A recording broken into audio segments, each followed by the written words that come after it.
English translation, 175th contact, Saturday, 4th September 1982, 12 hours. Unfortunately, I still cannot give you any new information today regarding the incidents and clarifications of the matters surrounding the allies of the Giza intelligences and their machinations, etc. On the other hand, I also did not come here on their account, but rather because I have once again noticed a severe violation of my orders, which I gave in reference to complying with the times of work and the commencement of work. Yet another time, Ferdinand and Ingrid did not incorporate themselves into these arrangements. Thus, in the later morning hours of today, they left the center in their vehicle, without checking out or announcing their departure on the one hand, and without even asking for permission on the other hand, and without taking up and starting work at 8, noon hours, which I had specifically arranged for both, not to mention that they arrived at the center in the early morning hours at around 3. 0 hours and consequently should have automatically attended to their duty at 8, as it is given by the special regulations which state that after a 30-minute stay at the center, work is to be taken up. With today's date,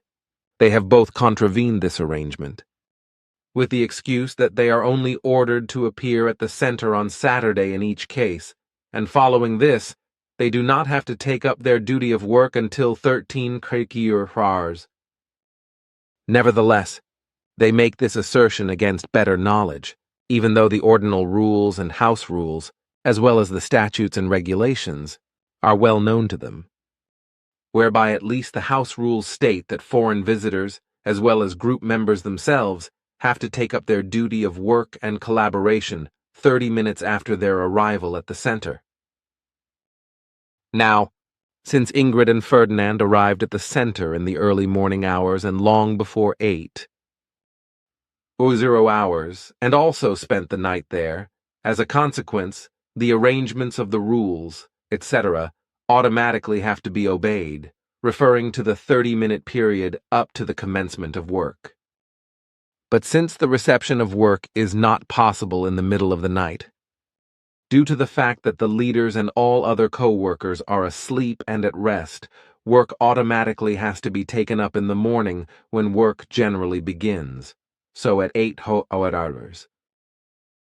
But Ferdinand and Ingrid ignored this order because they still have not learned to insert themselves into a regular order and to act according to this order.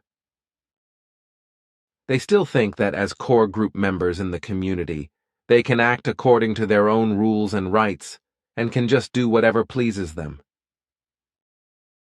Thus, they ignored the given order, sat down in their red automobile, and left the center for private interests, from which they first returned at around 11:45 hours.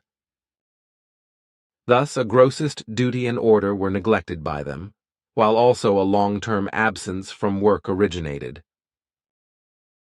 However, unauthorized absences from work or arriving to work too late were unanimously decided by the core group to be punished by 20 hundredths of a Swiss franc per missed minute. Through their unauthorized absence and through their disregard of the given rules, Ingrid and Ferdinand have created an absence from work potential in the amount of 4 hours each, because at 11:45 HRs, after their return, they did not take up their assigned work either. So together, a total of 8 hours of work were lost, leaving 480 minutes at 20 hundredths of a Swiss franc per minute, which is an amount of 96 Swiss francs. Concerning this, the core group now has to decide as to how and when Ingrid and Ferdinand will pay this amount, which resulted from a gross rule violation. Furthermore,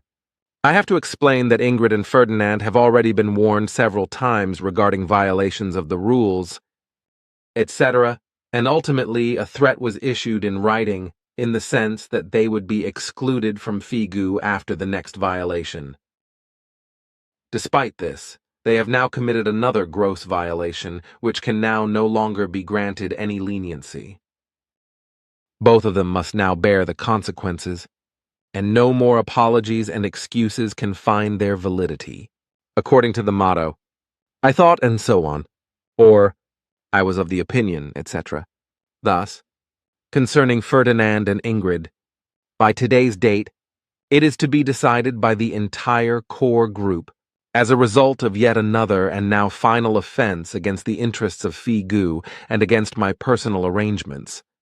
Whether one, Ingrid and Ferdinand are to be excluded immediately and irrevocably, and with all statute-determined consequences from the core group, while complying with the ongoing financial obligations, according to Swiss law and regulations,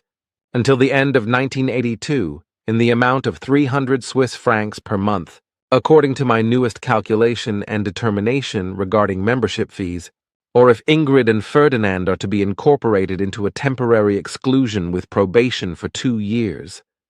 which appears as follows and holds the following consequences in itself, and of which I have become aware through the actions of Louis, who voluntarily incorporated himself into a similar order, which was obviously and advantageously beneficial to him, for which I am also grateful to him.